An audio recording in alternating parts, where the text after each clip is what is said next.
कि हमारे संविधान में मौलिक अधिकारों की सूची बड़ी आकर्षक है, लेकिन अधिकारों की विस्तृत सूची देना ही काफ़ी नहीं है। ऐसा कोई तरीका होना चाहिए कि उन्हें व्यवहार में लाया जा सके और उल्लंघन होने पर अधिकारों की रक्षा की जा सके। जैसे आपको अधिकार दे दिए गए कि ठीक है, आपको ये अधिकार है, ये अधिकार है, ये अधिकार है, लेकिन वो अधिकार जब नहीं मिलेंगे, आपको न मिलने की स्थिति में आप क्या करेंगे? मान लीजिए कि आपको कहा गया कि 100 रुपये ले लेना, लेकिन 100 रुपये जब आपको नहीं दिया जाएगा, तब आप कहाँ शिकायत करेंगे कि हमसे कहा था इन्होंने? वही बात है संवैधानिक उपचारों का अधिकार। संवैधानिक उपचारों का अधिकार वह साधन है जिसके प्रयोग द्वारा ऐसा किया जा सकता है। डॉक्टर अंबेडकर ने इस अधिकार को संविधान का हृदय और आत्मा की संज्ञा दी। आपसे प्रश्न पूछा जाएगा संविधान को उपचारों का अधिकार, इसको आर्टिकल 32 में ये वर्णित है। अभी यहाँ पर ये क्योंकि ऐसा नहीं पढ़ रहे हैं इसलिए नहीं, जब हम लोग आगे चैप्टर वाइज इसका अध्ययन करेंगे तब पढ़ लेंगे। तो संविधान का हृदय और आत्मा कहा, आपसे प्रश्न पूछा जाए कि डॉक्टर भीमराव अंबेडकर ने संविधान का हृदय और आत्मा किसे कहा, तो संवैधानिक उपचारों के अधिकार को इन्होंने कहा था। इसके अंतर्गत हर नागरिक को यह अधिकार प्राप्त है कि वो अपने मौलिक अधिकारों के उल्लंघन किए जाने पर, अगर उसका फंडामेंटल राइट्स कहीं भी उसका उल्लंघन होता है, तो न्यायालय यानी उच्च न्यायालय, हाई कोर्ट और सुप्रीम कोर्ट, सर्वोच्च न्यायालय जा सकता है। सर्वोच्च न्यायालय या उच्च न्यायालय मौलिक अधिकारों को लागू करने के लिए सरकार को आदेश और निर्देश दे सकते हैं। न्यायालय कई प्रकार से विशेष आदेश जारी कर सकते हैं, जिन्हें प्रादेश या रिट कहते हैं। अब यहाँ हम रिट के बारे में पढ़ेंगे, बहुत ही इंपॉर्टेंट है। आपसे सीधे प्रश्न ऐसे ही किसी भी एग्जाम में आपको ये प्रश्न मिल जाते हैं। यूपीएससी में, पीएससी में, किसी भी स्टेट का एग्जाम आप दे रहे हैं, एसएससी में, हर जगह। ठीक है, तो सबसे पहली रेट है बंदी प्रत्यक्षीकरण। ध्यान से इसको आप सुनिएगा, समझ लीजिएगा। बंदी प्रत्यक्षीकरण के द्वारा न्यायालय किसी गिरफ्तार व्यक्ति को, कोई व्यक्ति अगर गिरफ्तार किया गया तो उसको न्यायालय के सामने प्रस्तुत करने का आदेश देता है। अगर उसको गिरफ्तार करके कहीं अलग रखा गया है तो क्या होगा? उसका फालतू में वो वहां बैठा रहेगा। कम से कम न्यायालय के सामने आए, पता तो चले कि किसने ये दोषी है या नहीं है, इसने कुछ किया है ऐसा कि नहीं। यदि गिरफ्तारी का तरीका या कारण गैर कानूनी या असंतोषजनक हो तो न्यायालय गिरफ्तार व्यक्ति को छोड़ने का आदेश दे सकता है। कहता है ठीक है, जाइए आप, क्योंकि आपने तो कुछ किया ही नहीं है। परमादेश, यह आदेश तब जारी किया जाता है जब न्यायालय को लगता है कि कोई सार्वजनिक पदाधिकारी अपने कानूनी और संवैधानिक दायित्वों का पालन नहीं कर रहा है। न्यायालय यह आदेश तब कब जारी करेगा? जब उसको लगेगा कि कोई भी सार्वजनिक पद पर बैठा अधिकारी अपने कानूनी और संवैधानिक दायित्वों का पालन नहीं कर रहा है और इससे किसी व्यक्ति का मौलिक अधिकार प्रभावित हो रहा है। और इससे क्या हो रहा है? किसी का फंडामेंटल राइट जो है, मौलिक अधिकार, मूल अधिकार जो है वो प्रभावित हो रहा है, तो परमादेश जारी किया जाता है। निषेध आदेश, जब कोई निचली अदालत अपने अधिकार क्षेत्र का अतिक्रमण करके किसी मुकदमे की सुनवाई करती है। जैसे कोई छोटी अदालत है, नीचे की अदालत है, और उसका वो अधिकार क्षेत्र नहीं है कि उस मुकदमे की सुनवाई करे, लेकिन उसने कर लिया, तो ऊपर की अदालतें, उच्च न्यायालय और सर्वोच्च न्यायालय यानी कि हाई कोर्ट और सुप्रीम कोर्ट, उसे ऐसा करने से रोकने के लिए निषेध आदेश जारी कर देती हैं कि तुम ऐसा नहीं कर सकते हो, गलत कर रहे हो। अधिकार परीक्षा, जब न्यायालय को लगता है कि कोई व्यक्ति ऐसे पद पर नियुक्त हो गया है जिस पर उसका कोई कानूनी हक नहीं है, तब न्यायालय क्या करता है? अधिकार परीक्षा आदेश के द्वारा उसे उस पद पर कार्य करने से रोक देता है। कई बार ऐसी नियुक्तियां हो जाती हैं, है ना, कि कोई व्यक्ति उस पद पर नियुक्त हो गया जिस पर उसका कानूनी हक नहीं है। अक्सर मुद्दा चलता रहता है, इस बीच में भी एक मुद्दा भी चल रहा है। तो ये जब भी आप पेपर पढ़ेंगे वहाँ पर ऐसी चीज़ें आपको मिलती रहेंगी। ये सारी रीट तो अक्सर मिलेंगी, इससे आप रूबरू होते रहेंगे। उत्प्रेषण रीट क्या होती है? जब कोई निचली अदालत या सरकारी अधिकारी बिना अधिकार के कोई कार्यकर्ता है जो न्यायालय उसके समक्ष विचाराधीन मामलों को उससे लेकर उत्प्रेषण द्वारा उसे ऊपर की अदालत या अधिकारी को हस्तांतरित कर देता है। बिना अधिकार के अगर कोई अधिकारी, अब यहाँ पे ध्यान देखना, निचली अदालत और सरकारी अधिकारी दोनों के विरुद्ध है ये। अगर ये दोनों किसी भी अधिकार के बिना कोई कार्य कर रही हैं, अधिकार नहीं है इनको, तो न्यायालय क्या करेगा? उनके समक्ष जो विचाराधीन मामले हैं उनको लेकर ऊपरी अदालत में भेज देगा, हस्तांतरित कर देगा। बाद में इन अधिकारों की रक्षा के लिए न्यायपालिका के अलावा कुछ और संरचनाओं का भी निर्माण किया गया है, जैसे राष्ट्रीय अल्पसंख्यक। इसको पढ़ने से पहले हम देख लें कि मैं अपने मोहल्ले में तो अल्पसंख्यक हूँ, पहली कह रही हैं, पर शहर में बहुसंख्यक हूँ। भाषा के हिसाब से तो मैं अल्पसंख्यक हूँ, लेकिन धर्म के लिहाज से मैं बहुसंख्यक हूँ। क्या हम सभी अल्पसंख्यक नहीं हैं? कितना बढ़िया मुद्दा उठा है। मान लीजिए कि आप किसी भी रिलीजन से बिलोंग करते हैं, मान लीजिए आप हिंदू हैं, हिंदू तो बहुसंख्यक हैं भारत में, लेकिन कोई एक मोहल्ला है, कोई कॉलोनी है, कोई सोसाइटी है जहाँ पर आप रह रहे हैं, वहाँ पर अन्य धर्म समुदाय के लोग ज़्यादा रह रहे हैं और हिंदुओं की संख्या मान लीजिए केवल 2-3 घर हैं, वहाँ पे संख्या उनकी 20-25 है और अन्य समुदाय के लोग वहाँ पे 200-250 ऐसे अलग अलग करके रह रहे हैं। तो यहाँ तो आप बहुसंख्यक हो गए, जबकि अल्पसंख्यक हो गए, जबकि देश में आप बहुसंख्यक हैं। ऐसा मुद्दा उठाया जा रहा है। यानी इनका कहने का मतलब है हर व्यक्ति स्थान के हिसाब से, समय के हिसाब से अल्पसंख्यक और बहुसंख्यक होता रहता है। अल्पसंख्यक आयोग, राष्ट्रीय महिला आयोग, राष्ट्रीय अनुसूचित जाति आयोग, इन सब के बारे में हमने सुना ही है, अक्सर चर्चा में सब रहते हैं। ये संस्थाएं क्रमशः अल्पसंख्यकों, महिलाओं और दलितों के अधिकारों की रक्षा करती हैं। इसके अतिरिक्त मौलिक अधिकारों और अन्य अधिकारों की रक्षा के लिए कानून द्वारा राष्ट्रीय मानवाधिकार आयोग का गठन भी किया गया है। अब हम देख लें थोड़ा राष्ट्रीय मानवाधिकार के बारे में, राष्ट्रीय मानवाधिकार आयोग के बारे में। अक्सर इस पर प्रश्न पूछ लिया जाता है। किसी भी संविधान द्वारा प्रदान किए अधिकारों की असली पहचान तब होती है जब उन्हें लागू किया जाता है। समाज में गरीब, अशिक्षित, कमजोर तबके के लोगों को उनके अधिकारों को प्रयोग करने की स्वतंत्रता होनी चाहिए। People's Union for Civil Liberties PUCL या People's Union for Democratic Rights जैसी संस्थाएं अधिकारों के हनन से विरुद्ध चौकसी करती हैं। इस परिप्रेक्ष्य में 1993 में सरकार ने राष्ट्रीय मानवाधिकार का गठन किया। आपसे प्रश्न पूछा जाएगा गठन कब हुआ था, एक स्टेटमेंट दिया जाएगा कि 1993 में हुआ था, तो ये सही है। राष्ट्रीय मानवाधिकार आयोग में सर्वोच्च न्यायालय का एक पूर्व मुख्य न्यायाधीश, किसी उच्च न्यायालय का एक पूर्व मुख्य न्यायाधीश तथा मानवाधिकारों के संबंध में ज्ञान या व्यवहारिक अनुभव रखने वाले 2 और सदस्य होते हैं। तो इसका जो अध्यक्ष होता है वो कौन होता है? वो होता है सर्वोच्च न्यायालय का पूर्व मुख्य न्यायाधीश। इसके अलावा ये लोग सदस्य होते हैं, है ना, किसी उच्च न्यायालय का एक पूर्व मुख्य न्यायाधीश तथा मानवाधिकारों के संबंध में ज्ञान एवं व्यवहारिक अनुभव रखने वाले 2 सदस्य। तो ये पूरा आप ध्यान रखिएगा कि इसका अध्यक्ष कौन होता है, ठीक है ना। रिटायर्ड जज ऑफ सुप्रीम कोर्ट। अब यहाँ पर मुख्य न्यायाधीश, है ना, मुख्य न्यायाधीश की बात हो रही है, केवल वैसे सिंपल न्यायाधीश की बात नहीं हो रही है। न्यायाधीशों के उल्लंघन की शिकायतें मिलने पर राष्ट्रीय मानवाधिकार आयोग स्वयं अपनी पहल पर या किसी पीड़ित व्यक्ति की याचिका पर कार्य कर सकता है। आपसे प्रश्न पूछा जाएगा, स्टेटमेंट देखिए, कि केवल किसी के शिकायत पर ही कर सकता है, तो ऐसा नहीं है। अपनी पहल पर भी ये कर सकता है और व्यक्ति की याचिका यानी शिकायत पर भी कर सकता है। जेलों में बंदियों की स्थिति का अध्ययन करने जा सकता है, मानवाधिकार के क्षेत्र में शोध कर सकता है या शोध को प्रोत्साहित कर सकता है। तो ये सारी चीज़ें आप ध्यान रखिएगा। आयोग को प्रतिवर्ष हजारों शिकायतें मिलती हैं, इनमें से अधिकतर से हिरासत में मृत्यु, हिरासत के दौरान बलात्कार, लोगों के गायब होने, पुलिस की ज्यादतियों, कार्रवाई न किए जाने, महिलाओं के प्रति दुर्व्यवहार आदि से संबंधित होती हैं। मानवाधिकार आयोग का सबसे प्रभावी हस्तक्षेप पंजाब में युवकों के गायब होने तथा गुजरात दंगों के मामले के जांच के रूप में देखा गया है। आयोग को स्वयं मुकदमा सुनने का अधिकार नहीं है। तो अगर कहा जाए कि ये मुकदमा सुन सकता है तो ये राष्ट्रीय मानवाधिकार आयोग मुकदमा नहीं सुन सकता है। यह सरकार या न्यायालय को अपनी जांच के आधार पर मुकदमा चलाने की सिफारिश कर सकता है कि इसमें मुकदमा चलना चाहिए। तो ये हमने देखा राष्ट्रीय मानवाधिकार आयोग के बारे में। अब हम बात करेंगे DPSP के बारे में, राज्य के नीति निदेशक तत्व के बारे में। इसको शॉर्ट में क्या कहते हैं? डायरेक्टिव प्रिंसिपल ऑफ, है ना, DPSP, है ना, state policy, directive principle of state policy, राज्य की नीति निर्देशक तत्व। संविधान निर्माताओं को ज्ञात था कि स्वतंत्र भारत को अनेक चुनौतियों का सामना करना पड़ेगा। बड़े दूरदर्शी थे वो लोग।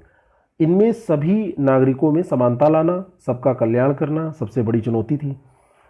उनके अनुसार इन समस्याओं को हल करने के लिए कुछ नीतिगत निर्देश जरूरी थे, लेकिन वहीं संविधान इन नीतियों को भावी सरकार के लिए बाध्यकारी भी नहीं बनाना चाहता था। यानी कि जरूरी भी थे, लेकिन ऐसा नहीं था कि सरकार के लिए बाध्यकारी बना दिया जाए तो सरकार के ऊपर प्रेशर बढ़ता। संविधान में कुछ निदेशक तत्वों का समावेश तो किया गया, लेकिन उन्हें न्यायालय के माध्यम से लागू करवाने की व्यवस्था नहीं की गई। यानी कि अभी तक हम पढ़ रहे थे फंडामेंटल राइट्स, अगर वो नहीं पूरे होते हैं तब तो आप न्यायालय में जा सकते हैं, संवैधानिक उपचारों का अधिकार है, उसके तहत जा सकते हैं। लेकिन अगर DPSP नहीं पूरा होता है तो आप उसको लेकिन न्यायालय में नहीं जा सकते, ये प्रश्न पूछा जाता है। इसका अर्थ ये हुआ कि यदि सरकार किसी निर्देश को लागू नहीं करती है तो हम न्यायालय में जाकर ये मांग नहीं कर सकते हैं कि उसे लागू कराने के लिए न्यायालय सरकार को आदेश दे। इसीलिए कहा जाता है कि निदेशक तत्व वाद योग्य नहीं है। अगर आपसे कहा जाए कि नीति निर्देशक तत्व वाद योग नहीं है तो सही है, लेकिन जो फंडामेंटल राइट्स हैं, मूल कर्तव्य हैं, मूल अधिकार हैं, तो वो वाद योग्य हैं। अर्थ यह है कि संविधान का एक हिस्सा है जिसे न्यायपालिका द्वारा लागू नहीं कराया जा सकता। याद रखिएगा, संविधान निर्माताओं का मानना था कि इन निर्देशक तत्वों के पीछे जो नैतिक शक्ति है वह सरकार को बाध्य करेगी, सरकार नीति निर्देशक तत्वों को गंभीरता से ले। यानी कि यहाँ पर जो बात हो रही है वो नैतिक शक्ति की बात हो रही है, वैसे कोई प्रेशर नहीं डाला जा रहा है। इससे बाध्यता की बात की जाएगी, सरकार खुद ही बाध्य हो जाएगी नैतिकता के कारण। इसके अलावा वे ऐसा भी समझते थे कि जनता उन्हें लागू करने की जिम्मेदारी भावी सरकारों पर डालेगी, क्योंकि सरकार जो है किसको कौन चुनता है, जनता चुनती है, इसीलिए ऐसी डिमांड होगी तो वो पूरा करेंगे। अतः संविधान में ऐसी नीतियों की एक निर्देशक सूची रखी गई है। निर्देशों की उस सूची को राज्य के नीति निर्देशक तत्व कहते हैं। उसी सूची को नीति निर्देशक तत्व क्या है? नीति निर्देशक तत्व की सूची में 3 प्रमुख बातें हैं, तो ये 3 प्रमुख बातें हम देख लें। वह लक्ष्य जो और उद्देश्य जो एक समाज के रूप में हमें स्वीकार करने चाहिए, वह अधिकार जो नागरिकों को मौलिक अधिकारों के अलावा मिले हैं, तो याद रखिएगा। और तीसरा है वह नीतियां जिन्हें सरकार को स्वीकार करना चाहिए। तो नीतियां मौलिक अधिकारों के अलावा मिलने वाले अधिकार और वे लक्ष्य और उद्देश्य जो समाज के रूप में हमें स्वीकार करने चाहिए। नीति निर्देशक तत्वों को देखने में आपको संविधान निर्माताओं की भारत की कल्पना का आभास होगा कि कैसा भारत वो चाहते थे। समय समय पर सरकार ने कुछ नीति निर्देशक तत्वों को लागू करने का प्रयास किया। अनेक जमींदारी उन्मूलन कानून, बैंकों का राष्ट्रीयकरण, कई फैक्ट्री अधिनियम, न्यूनतम मजदूरी निर्धारण, कुटीर और लघु उद्योगों को प्रोत्साहन, अनुसूचित जाति और अनुसूचित जनजातियों के उन्नयन के लिए आरक्षण आदि इन प्रयासों को दर्शाते हैं। तो ऐसे प्रयास आपसे पूछा जाए किसके तहत किए गए, तो आप आराम से बताइए, डीपीएसपी के तहत, राज्य के निर्देशक तत्वों के तहत। नीति निर्देशक तत्वों को लागू करने के प्रयास में शिक्षा का अधिकार, पूरे देश में पंचायती राज व्यवस्था लागू करना और रोजगार गारंटी योजना के अंतर्गत काम का सीमित अधिकार, ये सब किसके तहत लागू किया गया है? नीति निर्देशक तत्वों के तहत। जो भी ये ग्राम पंचायतों का गठन, ये सब आर्टिकल हम आगे पढ़ेंगे। यहाँ पे अगर पढ़ेंगे तो एक्स्ट्रा मटेरियल टफ हो जाएगा। स्कूली बच्चों के लिए दोपहर के भोजन जो एमडीएम की बात हो रही है, मतलब है एमडीएम जो चलता है आपका, तो ये सब नीति निर्देशक तत्वों के तहत है। अब हम बात कर ले नागरिकों के मौलिक कर्तव्य क्या है। अधिकारों की तो बात हम खूब कर लिए, कुछ कर्तव्य भी हमारे हैं। तो कर्तव्य मैंने आपसे कहा था कि आप कर्तव्य अधिकार तो कम से कम पढ़ते ही रहिए, बार बार पढ़िए, याद होना चाहिए। वर्ष 1976 में संविधान का 42वां संशोधन किया गया। 1976 42वां संविधान संशोधन, इसको क्या बोलते हैं? मिनी कॉन्स्टिट्यूशन, क्योंकि बहुत सारे बड़े बड़े अमेंडमेंट इसमें हुए थे, तो इसको मिनी कॉन्स्टिट्यूशन बोलते हैं 42वें संविधान संशोधन को। अन्य प्रावधानों के अलावा इस संशोधन में संविधान के नागरिकों के मौलिक कर्तव्यों की एक सूची का समावेश किया गया। यानी मूल संविधान में मौलिक कर्तव्यों की सूची नहीं थी। कुल 10 कर्तव्यों का इसमें उल्लेख किया गया है। आपसे संख्या पूछी जाएगी कितने मौलिक कर्तव्य हैं, तो 10 मौलिक कर्तव्य हैं।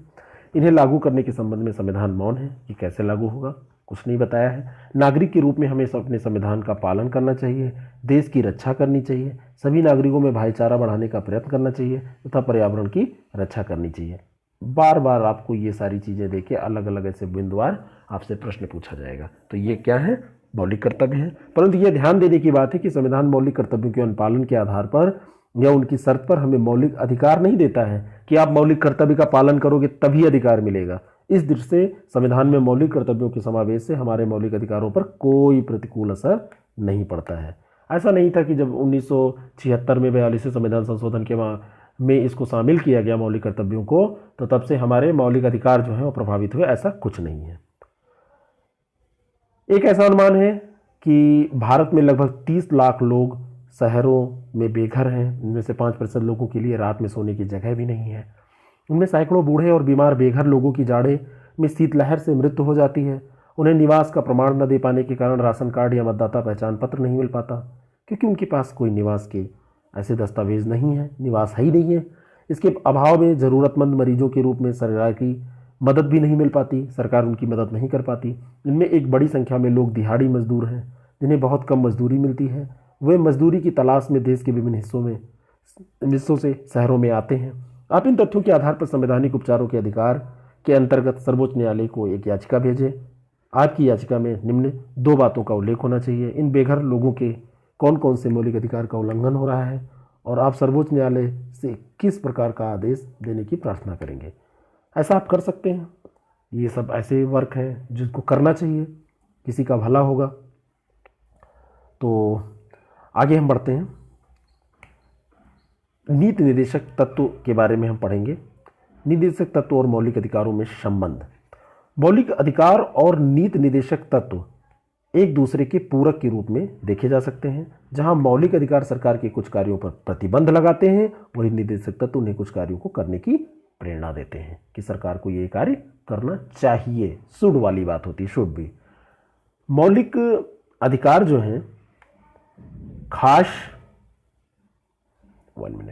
खास तौर से व्यक्ति के अधिकारों को संरक्षित करते हैं, पर नीति निर्देशक तत्व पूरे समाज के हित की बात करते हैं। यानी कि जो फंडामेंटल राइट हैं ये एक व्यक्ति के अधिकार को संरक्षित करते हैं, जबकि डीपीएसपी नीति निर्देशक तत्व पूरे समाज के हित की बात करते हैं। यहाँ पे जो कार्य किया जाएगा पूरे समाज के लिए किया जाएगा। लेकिन कभी कभी जब सरकार नीति निर्देशक तत्व को लागू करने का प्रयास करती है तो वे नागरिकों के मौलिक अधिकारों से टकरा सकते हैं। कई बार ऐसा होता है। यह समस्या तब पैदा हुई जब सरकार ने जमींदारी उन्मूलन कानून बनाने का फैसला लिया। देखिए अब बहुत बढ़िया से इसमें समझाया गया है। इसका विरोध इस आधार पर किया गया कि उससे संपत्ति के मौलिक अधिकार का हनन होता है, लेकिन यह सोचकर कि सामाजिक आवश्यकताएं व्यक्तिगत हित से ऊपर हैं, नीति निर्देशक तत्वों को लागू करने के लिए संविधान का संशोधन किया गया।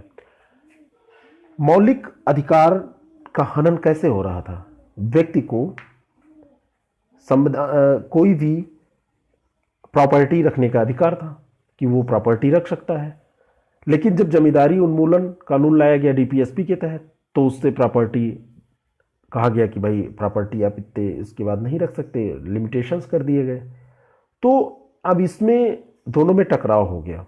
लेकिन फिर सोचा गया कि व्यक्तिगत हित सामाजिक हित की इतना बड़ा नहीं होता है। पहले समाज है, पहले देश है, फिर समाज है, फिर व्यक्ति है ना। तो यहाँ पे समाज को ऊपर माना गया। इससे एक लंबी कानूनी लड़ाई शुरू हुई। कार्यपालिका और न्यायपालिका ने इस पर परस्पर विरोधी दृष्टिकोण अपनाया। सरकार की मान्यता थी कि डीपीएसपी को लागू करने के लिए फंडामेंटल जो राइट्स हैं उन पर प्रतिबंध लगाया जा सकता है। इसके पीछे ये धारणा थी कि लोक कल्याण के मार्ग में अधिक बाधक हैं। दूसरी ओर न्यायालय की ये मान्यता थी कि मौलिक अधिकार इतने महत्वपूर्ण और पावन हैं कि डीपीएसपी को लागू करने के लिए उन्हें प्रतिबंधित नहीं किया जा सकता। अब सरकार और न्यायपालिका के बीच में एक बहस छिड़ गई संपत्ति के अधिकार को लेकर। कुछ बातें हम कर लें। मौलिक अधिकारों और नीति निर्देशक तत्वों के मध्य संबंधों पर उठे विवाद के पीछे एक महत्वपूर्ण कारण यही था। मूल संविधान में संपत्ति अर्जन, स्वामित्व और संरक्षण का मौलिक अधिकार दिया गया था। अभी हमने बात की थी। लेकिन संविधान में यह स्पष्ट कहा गया था कि सरकार लोक कल्याण के लिए संपत्ति का अधिग्रहण कर सकती है, ऐसा कहा गया था। 1950 से ही सरकार ने अनेक ऐसे कानून बनाए जिससे संपत्ति के अधिकार पर प्रतिबंध लगा। मौलिक अधिकारों और नीति निर्देशक तत्वों के मध्य विवाद के केंद्र में यही अधिकार था। संपत्ति का अधिकार ही मुख्य अधिकार था जो डीपीएसपी और फंडामेंटल राइट्स के बीच में विवाद उत्पन्न कर रहा था। आखिरकार 1973 में सर्वोच्च न्यायालय ने अपने एक निर्णय में संपत्ति के अधिकार को संविधान के मूल ढांचे का तत्व नहीं माना और कहा कि संसद को संविधान का संशोधन करके इसे प्रतिबंधित करने का अधिकार है। मूल ढांचा क्या है हम लोग आगे पढ़ेंगे तो समझ में आ जाएगा। 1978 में जनता पार्टी की सरकार ने 44वें संविधान संशोधन, ध्यान रखिएगा 42वें नहीं 44वें संविधान संशोधन के द्वारा संपत्ति के अधिकार को मौलिक अधिकारों की सूची से निकाल दिया और कहा कि संपत्ति का अधिकार मौलिक अधिकार नहीं है। समस्या समाप्त हो रही थी। अब संविधान के अनुच्छेद 300 का के अंतर्गत उसे एक सामान्य कानूनी अधिकार दे दिया गया। तो आपसे प्रश्न पूछा जाएगा कि संपत्ति का अधिकार कैसा अधिकार है? तो सामान्य कानूनी अधिकार है, ये फंडामेंटल राइट मौलिक अधिकार नहीं है। आपकी राय में संपत्ति के अधिकार को मौलिक अधिकार से कानूनी अधिकार बनाने से क्या फर्क पड़ता है? बहुत सारा फर्क पड़ेगा, आपने देखा ही। अब आप बताइए, खुद सोचिएगा। ठीक है, आगे हम बढ़ें तो इसमें दिया है, इसने एक और जटिल वाद विवाद को जन्म दिया। वह संविधान के संशोधन से संबंधित था। सरकार का मत था कि संसद संविधान की किसी भी अंश का या प्रावधान में संशोधन कर सकती है। न्यायपालिका का कहना था कि संसद कोई ऐसा संशोधन नहीं कर सकती जो मौलिक अधिकारों का उल्लंघन करता हो। यह विवाद सर्वोच्च न्यायालय द्वारा एक महत्वपूर्ण केशवानंद भारती मुकदमे में दिए गए निर्णय से समाप्त हुआ। मैंने कहा था ना मौलिक ढांचा वाला बात। उसमें निर्णय देते हुए न्यायालय ने कहा कि संविधान की कुछ मूलभूत ढांचा की विशेषताएं हैं और संसद उनमें कोई परिवर्तन नहीं कर सकती। इसे हम 9वें अध्याय संविधान एक जीवन दस्तावेज में विस्तार से आगे जो हमारा अध्याय आएगा उसमें पढ़ेंगे। यहाँ पे देखिए वार्ड सदस्य खातून को दबंगों ने कालिक पोत कर घुमाया। अब ऐसी न्यूज़ इसमें दी हुई हैं, ये देखिए यहाँ पर। और स्त्री भ्रूण हत्याएं रोकी जाए पाटिल, और डायन को कहकर यातना देने वालों की अब खैर नहीं, है ना, डायन कहकर। तो इस टाइप की न्यूज़ इसमें दी हुई हैं। आगे इसमें जो है उसके पहले हम देख लेते हैं डीपीएसपी की एक लिस्ट दी हुई थी, उसको हम देख लेते हैं। डीपीएसपी का उद्देश्य क्या है, यहाँ पे हम समझेंगे। डीपीएसपी का उद्देश्य लोगों का कल्याण, सामाजिक, आर्थिक एवं राजनीतिक न्याय उपलब्ध कराना, जीवन स्तर ऊंचा उठाना, संसाधनों का समान वितरण करना, अंतर्राष्ट्रीय शांति को बढ़ावा देना, ये उद्देश्य है। नीतियाँ क्या हैं? समान नागरिक संहिता अभी नहीं लागू है, मद्यपान निषेध, घरेलू उद्योगों को बढ़ावा, उपयोगी पशुओं को मारने पर रोक, ग्राम पंचायतों को प्रोत्साहन, ये सारी बातें। ऐसे अधिकार जिनके लिए न्यायालय में दावा नहीं किया जा सकता, ये नीति निर्देशक तत्वों के अंतर्गत आते हैं, जैसे पर्याप्त जीवन यापन, महिलाओं और पुरुषों को समान काम की समान मजदूरी, आर्थिक शोषण के विरुद्ध अधिकार, काम का अधिकार, 6 वर्ष से कम आयु के बालकों के लिए प्रारंभिक बाल व्यवस्था, देखरेख और शिक्षा। तो ये सब नीति निर्देशक तत्व के बारे में बातें थी। ये पूछ रहे हैं कि बूझो ये कि मुझे बताओ कि संविधान में अच्छी अच्छी बातें कहने का क्या मतलब, यदि उसे किसी न्यायालय में लागू ही नहीं किया जा सकता। तो यहाँ पर बात नैतिकता की है कि सरकार अपने आप इसको लागू करेगी नैतिक आधार पर, और फंडामेंटल राइट के बारे में तो दिया ही गया है। कहाँ पहुँचे क्या समझे? दक्षिण अफ्रीका के संविधान में अधिकारों के घोषणा पत्र और भारतीय संविधान में दिए गए डीपीएसपी को पढ़ें, दोनों सूचियों में कौन सी बातें समान लगती हैं, ये सारी बातें दी हैं। निष्कर्ष अंत में हम पढ़ के इसको खत्म करते हैं। महाराष्ट्र के क्रांतिकारी समाज सुधारक ज्योतिबा राव फूले 1827 से 1890 के बीच में की रचनाओं में हमें सर्वप्रथम यह विचार प्राप्त होता है कि अधिकारों में स्वतंत्रता और समानता दोनों ही निहित हैं। स्वतंत्रता आंदोलन के दौरान यह विचार और स्पष्ट हुआ तथा इस संवैधानिक अधिकारों के रूप में प्रस्तुत किया गया। इसे हमारे संविधान में इस लंबी परंपरा को मौलिक अधिकारों की सूची के रूप में देखा जाता है। 1950 से ही न्यायपालिका ने अधिकारों के महत्वपूर्ण संरक्षक की भूमिका निभाई है। न्यायिक व्याख्याओं ने अनेक अधिकारों का क्षेत्र विस्तृत कर लिया है। हमारी सरकार और प्रशासन इसी परिप्रेक्ष्य में काम करते हैं। अधिकार सरकार के कार्यों पर प्रतिबंध लगाते हैं और देश में